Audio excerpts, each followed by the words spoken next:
नमस्कार दोस्तों, आज हम इस वीडियो में बिहार बोर्ड 10वीं क्लास के छात्रों के लिए हिंदी का 100 ऑब्जेक्टिव क्वेश्चन बताने वाले हैं मैट्रिक परीक्षा 2025 के लिए। और इसी 100 में से 50 को आपके बोर्ड परीक्षा में ऑब्जेक्टिव क्वेश्चन पूछा जाएगा। हर साल दोस्तों मैं बताता हूँ, हर साल पूछता है, तो अच्छे से आप लोग याद कर लीजिए। इसी 100 में से 50 को पूछेगा।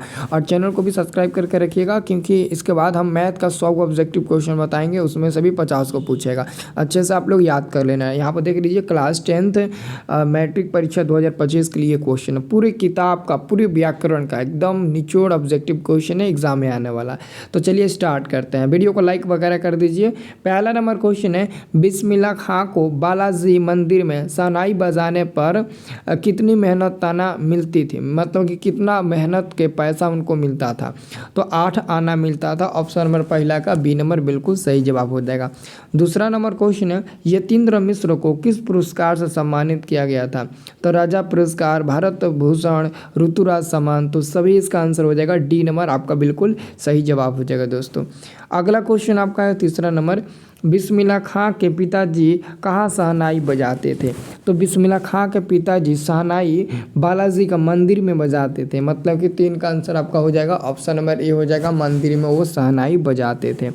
अगला क्वेश्चन आपका है 4 नंबर, यतीन्द्र मिश्र को गीतकार गुलजार की कविताओं का संपादन किस नाम से किया है। तो ये क्वेश्चन 2024 में पूछा गया था, यार गुला है, और इस बार भी ये क्वेश्चन पूछेगा, इसलिए मैं आपको बता रहा हूँ।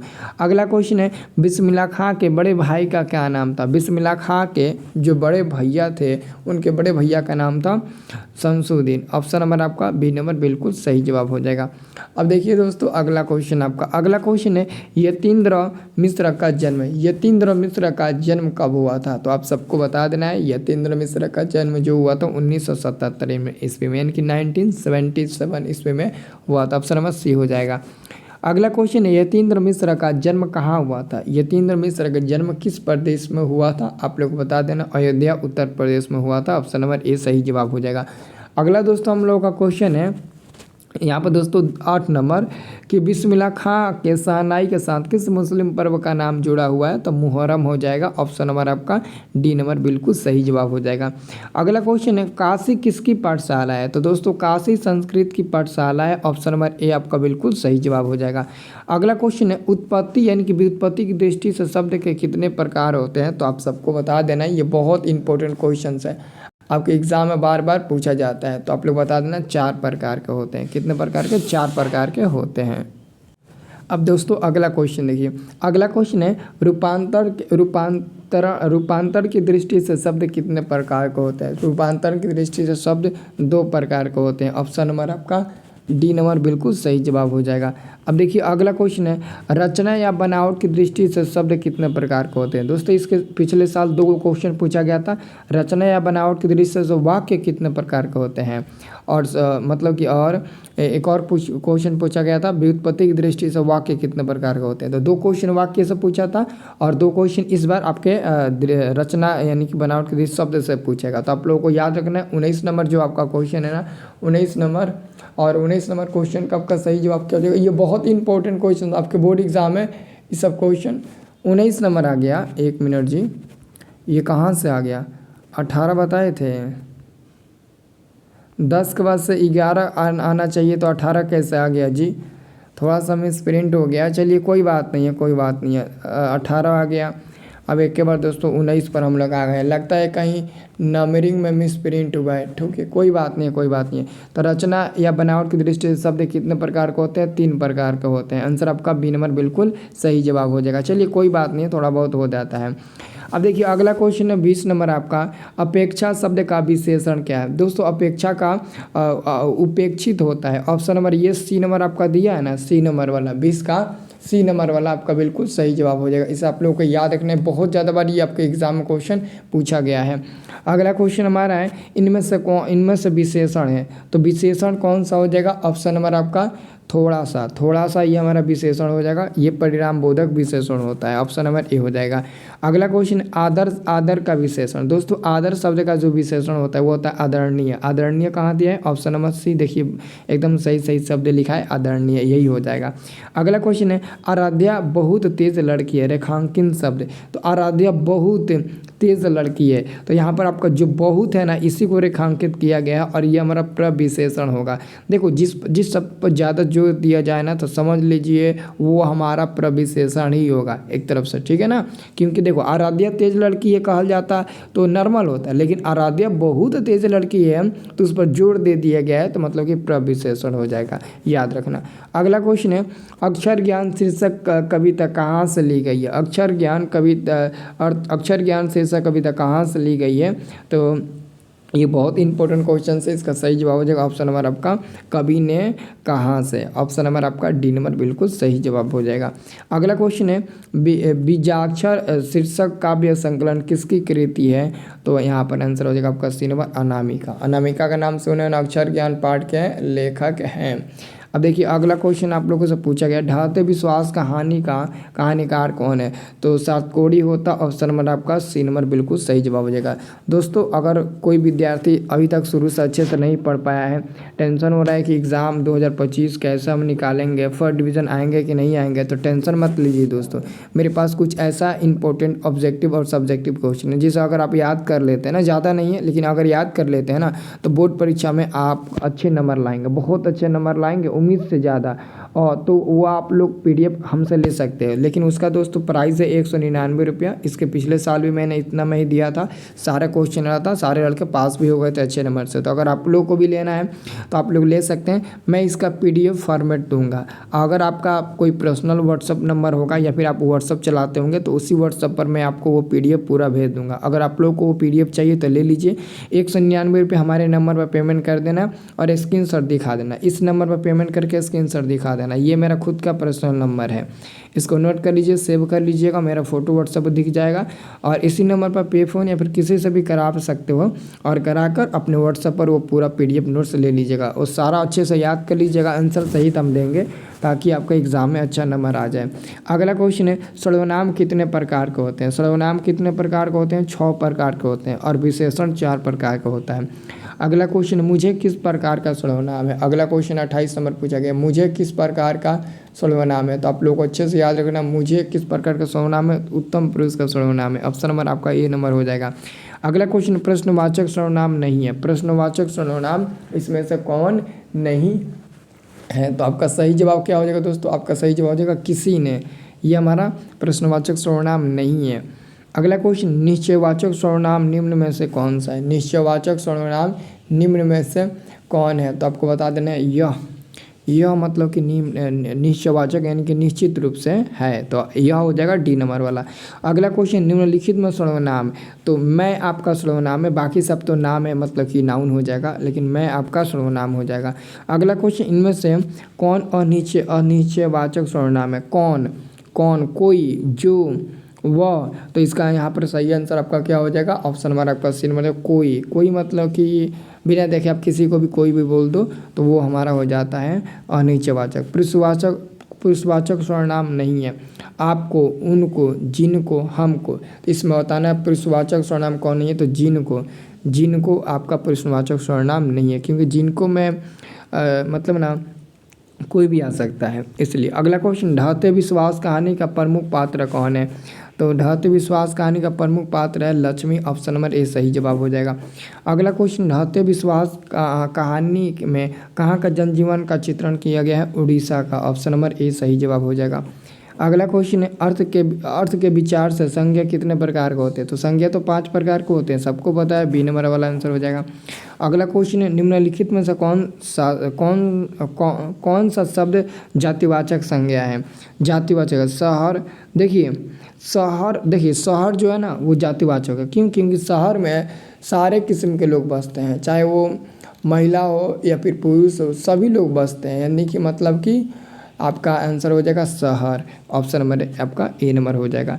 लड़का लड़की सब लोग इसमें बसते हैं इसलिए जातिवाचक हो जाएगा। अगला क्वेश्चन अक्टूबर शब्द संज्ञा, तो अक्टूबर मतलब ना आपका व्यक्तिवाचक हो जाएगा, क्योंकि ये एक खास नाम है। अक्टूबर हर चीज़ का नाम नहीं होता है, तो व्यक्तिवाचक हो जाएगा, खास नाम है। अगला क्वेश्चन है प का उच्चारण स्थान क्या है। प का उच्चारण स्थान, अगर आप अपने मुंह से प बोलने का कोशिश करेंगे तो वो लगता है कि आप ओठ से बोलेंगे, तो ओष्ठ हो जाएगा, ऑप्शन नंबर ए सही जवाब हो जाएगा। अगला क्वेश्चन है व्यंजनों के नीचे जब एक तिरछी रेखा लगाई जाए तो उसे क्या कहते हैं। तो कोई भी अगर व्यंजन लिखते हैं, जैसे कि म लिखे, म के नीचे एगो तिरछा लाइन ऐसे लगाते हैं ना, तो इसको हलंत बोला जाता है। और जब हलंत का चिन्ह लग जाता है तो पूरा म नहीं बल्कि आधा म कहलाता है, आधा म कहलाता है, ये वाला आधा म बन जाता है। तो याद रखना, आप लोगों को याद रखना है। अगला क्वेश्चन है स्वरों के उच्चारण में लगने वाले समय के आधार पर स्वर्ण वर्ण के कितने भेद होते हैं। तो फाइनली आपका आंसर हो जाएगा 3 होते हैं, बी नंबर हो जाएगा। अगला क्वेश्चन च वर्ण का उच्चारण स्थान क्या है। च वर्ण का उच्चारण स्थान पूछा गया, इनकी तालु हो जाएगा सी नंबर। अगला क्वेश्चन पूछा गया निम्नलिखित में से अंतस्थ व्यंजन कौन है। देखिए य र ल व, ये 4 प्रकार के अंतस्थ व्यंजन होते हैं। एग्जाम में पूछा जाता है कि अंतस्थ व्यंजन कितने होते हैं, तो 4 प्रकार के होते हैं। कौन कौन से, य र ल होते हैं। तो य र ल, य र वो नहीं दिया, ल दिया है, तो ये हमारा ल अंतस्थ व्यंजन हो जाएगा, ठीक है ना। अंतस्थ व्यंजन, उष्म व्यंजन, इस सबको याद रखना है, बहुत एग्जाम में पूछा जाता है। अगला क्वेश्चन एक मात्रिक स्वर निम्न में से कौन है। तो ह्रस्व स्वर हो जाएगा, ऑप्शन नंबर ए वाला हो जाएगा। और द्विमात्रिक आएगा तो दीर्घ स्वर हो जाएगा, जिसमें 2 मात्राओं का हो। अब देखो अगला क्वेश्चन मुक्ताक्षर की अंतिम ध्वनि कौन सी होती है। तो आप लोग को याद रखना है, ये बहुत ज़्यादा इंपॉर्टेंट क्वेश्चन है, ठीक है ना। तो आपका हो जाएगा स्वर हो जाएगा, स्वर्ण, यानी कि ऑप्शन नंबर बी हो जाएगा। अगला क्वेश्चन है निम्नलिखित में से निम्नलिखित चिन्हों में इकहारा उदाहरण चिन्ह कौन। इकहारा, इकहारा मतलब कि ककहारा जैसा हो जाता है ना। तो ऑप्शन नंबर ये वाला हो जाएगा, ए नंबर वाला हो जाएगा। ध्यान से देख लीजिए, ए नंबर वाला ध्यान से देख लीजिए, इकहारा चिन्ह का उदाहरण है। अब देखिए अगला क्वेश्चन है ल कौन व्यंजन है। तो अभी मैंने बताया ना, य र ल व, ये चारों आपका अंतस्थ व्यंजन होते हैं। तो सी नंबर वाला आंसर सही जवाब हो जाएगा। अगला क्वेश्चन किसकी अंतिम ध्वनि स्वर होती है। किसकी अंतिम ध्वनि स्वर होती है, तो आपका डी नंबर वाला हो जाएगा। अभी जस्ट आप लोगों ने पढ़ भी लिया, डी नंबर वाला आंसर बिल्कुल सही जवाब हो जाएगा। अगला क्वेश्चन नाखून क्यों बढ़ते हैं शीर्षक पाठ साहित्य की कौन सी विद्या है। तो ललित निबंध हो जाएगा, ऑप्शन नंबर बी आपका बिल्कुल सही जवाब हो जाएगा। इससे आप लोग अच्छे से याद रखिएगा, ठीक है। आप लोगों ने 49 क्वेश्चन कर लिए। अब देखिए 50 नंबर क्वेश्चन, गौड़ देश के लोग पसंद करते थे तो बड़े बड़े नाखून को पसंद करते थे। नाखून माने मतलब बड़े बड़े नाखून को बढ़ाना पसंद करते थे गौड़ देश के लोग। अगला क्वेश्चन नाखून का बढ़ना मनुष्य की किस वृत्ति का परिणाम है। पाशुक वृत्ति का परिणाम है, ऑप्शन नंबर बी सही जवाब हो जाएगा। सब लोग वीडियो को लाइक कर दीजिए। अगला क्वेश्चन है लेखक हजारी प्रसाद द्विवेदी ने दयनीय जीव किसे कहा है। अल्पज्ञ पिता को कहा है, ऑप्शन नंबर आपका ए नंबर बिल्कुल सही जवाब हो जाएगा। अगला क्वेश्चन है प्रयत्न, देखो यहाँ पर थोड़ा सा मिसप्रिंट, प्रयत्न मानव होगा, प्रयत्न मानव का अर्थ क्या होगा। तो प्राचीन मानव, आप लोग टिक लगाइएगा। प्रयत्न मानव का अर्थ होता है प्राचीन मानव, पुराना जमाने के लोग।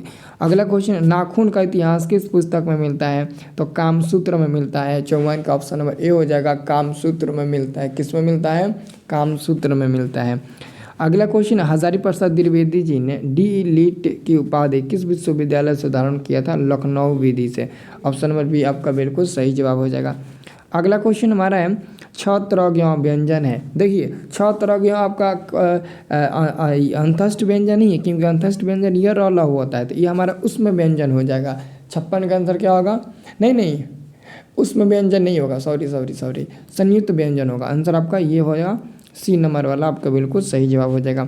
अगला क्वेश्चन हमारा है 57 नंबर, वर्णों के उच्चारण समूह को क्या कहते हैं। वर्णों के उच्चारण समूह का मतलब कि वर्णों के समूह को वर्णमाला कहते हैं। सिंपल सी बात है दोस्तों, आंसर आपका ए नंबर हो जाएगा। निम्नलिखित में विराम चिन्ह, दोस्तों विराम चिन्ह ये होता है आपका ऑप्शन नंबर, देखो विराम चिन्ह, बस विराम चिन्ह को देखना है। तो ऑप्शन नंबर आपका ए नंबर बिल्कुल सही जवाब हो जाएगा। इजी प्रश्न है, ठीक है। अब देखिए अगला क्वेश्चन ढाते विश्वास कहानी में किस नदी की चर्चा की गई है। तो महानदी की चर्चा किया गया है, ऑप्शन नंबर बी सही जवाब हो जाएगा। अगला क्वेश्चन है ढाते विश्वास किस भाषा से अनुदित है। ढाते विश्वास गुजराती नहीं होगा, कन्नड़, तमिल, उड़िया भाषा से, ऑप्शन नंबर सी आपका बिल्कुल सही जवाब हो जाएगा। अगला क्वेश्चन लक्ष्मी के बड़े लड़के का क्या नाम था। लक्ष्मी के बड़े लड़के का नाम था यछूत, ऑप्शन नंबर सी सही जवाब हो जाएगा। ढाते विश्वास कहानी किस लेखक द्वारा अनुदित है। राजेंद्र प्रसाद मिश्र, ऑप्शन नंबर 62 का ए नंबर बिल्कुल सही जवाब हो जाएगा। अगला क्वेश्चन आपका है दोस्तों लक्ष्मी के कितने लड़के थे। 2 लड़के थे, ऑप्शन नंबर आपका बी नंबर हो जाएगा। अगला क्वेश्चन है तोरई के फूल की तरह खिलखिलाकर हंसते लोग समूसा गए, यह पंक्ति किस कहानी की है। तो ढाते विश्वास डी नंबर वाला सही जवाब हो जाएगा। अगला दोस्तों आपका क्वेश्चन नंबर 65 है, लक्ष्मण कहाँ नौकरी करता था। दोस्तों लक्ष्मण कलकत्ता में नौकरी करता था। ऑप्शन नंबर आपका 65 का ए नंबर बिल्कुल सही जवाब हो जाएगा। अगला क्वेश्चन, लक्ष्मण के पत्नी का क्या नाम था। लक्ष्मी। ऑप्शन नंबर ए सही जवाब हो जाएगा, इसे अच्छे से याद कर लीजिए। अगला क्वेश्चन है, पड़ोस के पढ़ाकू लड़के का क्या नाम था। पड़ोस के पढ़ाकू लड़के का नाम था गुणनिधि। गुणनिधि पड़ोस का पढ़ाकू लड़का था जो कटक से लौट कर आया था। तो आंसर आपका फाइनली डी नंबर वाला बिल्कुल सही जवाब हो जाएगा। अगला क्वेश्चन, हीराकुंड बांध किस नदी पर है। दोस्तों हीराकुंड बांध महानदी पर है, महानदी। ऑप्शन नंबर आपका जो कि उड़ीसा में स्थित है। ऑप्शन नंबर ए सही जवाब हो जाएगा। अगला क्वेश्चन, अक्षर ज्ञान किसकी रचना है। अक्षर ज्ञान, अक्षर ज्ञान किसकी रचना है। तो याद रखना है इसका अनामिका हो जाएंगे ना, कौन हो जाएंगे, अनामिका। ठीक है, ऑप्शन नंबर आपका डी नंबर बिल्कुल सही जवाब हो जाएगा। अगला क्वेश्चन, अनामिका किस काल की कवियत्री है। अनामिका किस काल की कवियत्री है, समकालीन। ऑप्शन नंबर आपका सी नंबर बिल्कुल सही जवाब हो जाएगा। अगला कुछ उपसर्ग का प्रयोग होता है। तो शब्द के प्रारंभ में, मतलब कि शब्द के पहले उपसर्ग का प्रयोग होता है। अब उपसर्ग का प्रयोग शब्द के प्रारंभ में, मतलब कि जैसे कि देखो हम लिखे हैं शब्द, यहाँ पर शब्द लिखे हैं तो प्रारंभ का मतलब होता है इसके अगर पहले अ लगा देंगे तो अशब्द बन जाएगा, अशब्द। तो अ जो होता है ना वही हमारा उपसर्ग होता है। तो उपसर्ग कभी भी शब्द के पहले लगता है। एग्जाम में पूछा जाता है किसी भी शब्द के पहले प्रयोग किए जाने वाला शब्द कहलाएगा तो उपसर्ग कहलाएगा। ये मतलब कि खूब उलझा कर पूछता है। तो पहले यानी कि प्रारंभ में तो आपका उपसर्ग होगा, अंत में यानी कि लास्ट में तो आपका उपसर्ग हो जाएगा, सॉरी प्रत्यय हो जाएगा। तो उसको आपको ध्यान में रखना है, ठीक है। तो आंसर यहाँ पर हमारा ए नंबर मिल जाएगा। अब देखिए अगला हमारे पास क्वेश्चन आता है, प्रख्यात में कौन सा उपसर्ग है। प्रख्यात तो प्र ऑप्शन नंबर डी हो जाएगा, जो पहले है वही हो जाएगा। अगला क्वेश्चन, बेइंसाफी, बेइंसाफी तो बेइंसाफी में आपका क्या हो जाएगा। देखिए बेइंसाफी, बेइंसाफी में कौन सा उपसर्ग होगा। तो यहाँ पर बहुत लोग कन्फ्यूज हो जाएंगे। ऑप्शन नंबर ए हो जाएगा, कन्फ्यूज मत होइए, बे होगा, पहले जो दिया वही। प्रतिकूल में कौन सा उपसर्ग है। तो प्रति है ना, प्रति, तो प्रति हो जाएगा, ऑप्शन नंबर बी हो जाएगा। अगला क्वेश्चन, प्रख्यात, ये तो दोस्तों दोबारा क्वेश्चन आ गया, ऑप्शन नंबर ए हो जाएगा। अगला क्वेश्चन, अनुवाद में कौन सा उपसर्ग है। तो अनु हो जाएगा, ऑप्शन नंबर बी वाला हो जाएगा आंसर। अगला क्वेश्चन है, व्यवस्था से पूर्व कौन सा उपसर्ग लगाए कि उसका अर्थ विपरीत हो जाता है। मतलब ये जो आपका व्यवस्था शब्द दिया है इसके पहले अ आ अप परी में से कौन सा में ऐसा शब्द लगाए इसके पहले यहाँ पर कि वो उल्टा हो जाए। तो व्यवस्था के जगह पर अगर अ लगा दे तो अव्यवस्था हो जाएगा। तो व्यवस्था को उल्टा अव्यवस्था, अव्यवस्था को उल्टा व्यवस्था। तो यहाँ पर अ लगाइएगा तब जाकर व्यवस्था का उल्टा हो जाएगा अव्यवस्था। ओके, तो यही तो क्वेश्चन पूछ रहा है। अब अगला क्वेश्चन है, निस्तेज। देखो निस्तेज में आपका उपसर्ग बताना है। तो पहले नी है, सही है, लेकिन दोस्तों सौ भी है। लेकिन सौ में दोस्तों पूरा सौ नहीं, आधा सौ है। और मैंने बोला था आधा सौ बनाने के लिए सौ में हलंत लगा दो, आधा सौ बन जाएगा, जो कि यहाँ पर सी नंबर में दिया गया है। यही सही उत्तर हो जाएगा। अगला क्वेश्चन, निर्वाह में कौन सा उपसर्ग है। तो यहाँ पर भी आपका क्या होगा, नी होगा, लेकिन देखो आपका र है ना, तो आधा र है तो हलंत लगा दो, आधा र हो जाएगा, जो कि यहाँ पर छूट गया है ऑप्शन नंबर सी में। तो कोई बात नहीं है, यही आपका आंसर हो जाएगा, इसे आप लोग नोट कर लीजिएगा। अगला क्वेश्चन, रोन नदी के किनारे बसे शहर का क्या नाम है। तो रोन नदी के किनारे बसे शहर का नाम है अबिन्यो। अबिन्यो रोन नदी की दूसरी तरफ स्थित एक गाँव का नाम है, यानी कि शहर है। अगला क्वेश्चन, लेखक कितने वर्ष पहले पहली बार अबिन्यो गए थे। मतलब कि लेखक कितने वर्ष के बाद पहली बार अबिन्यो में गए थे। तो यहाँ पर आप लोग दोस्तों ये क्या हो गया, टाइम मतलब ना बहुत हमारे साथ गलत हो रहा है। यहाँ पर आंसर आपका दोस्तों 10 हो जाएगा। दोस्तों हम लगता ना टाइपिंग में गलत हुआ है, 98। ये देखो तो 79 के बाद से एक बार आ गया 98। सॉरी दोस्तों, मेरे को माफ़ कर लेना, हम आपको 100 क्वेश्चन नहीं बता पाए। लास्ट नंबर क्वेश्चन है, लेखक अभिनयो क्या साथ लेकर गए थे। तो ऑप्शन नंबर आपका बी नंबर वाला हो जाएगा। लगभग दोस्तों 75 ऑब्जेक्टिव क्वेश्चन हम आपको बताए, 75 से 80 बताए तो हमें कृपया माफ़ कर दीजिएगा, ठीक है। लेकिन मेरा प्रयास रहेगा अगला बार से मैं पूरा काउंटिंग करके आपको 100 ऑब्जेक्टिव बताऊंगा। 100 ऑब्जेक्टिव हिंदी का, 100 संस्कृत का, 80 साइंस का, 80 सोशल साइंस का, 100 मैथ का। अगर आप लोग अगर हमारा दोगे तो मैं आप लोग को बहुत अच्छे रिजल्ट बनाकर देने की कोशिश करूँगा। तो सब लोग वीडियो को लाइक करिए, चैनल को सब्सक्राइब करिए, खूब सारा कमेंट करिए आप लोग।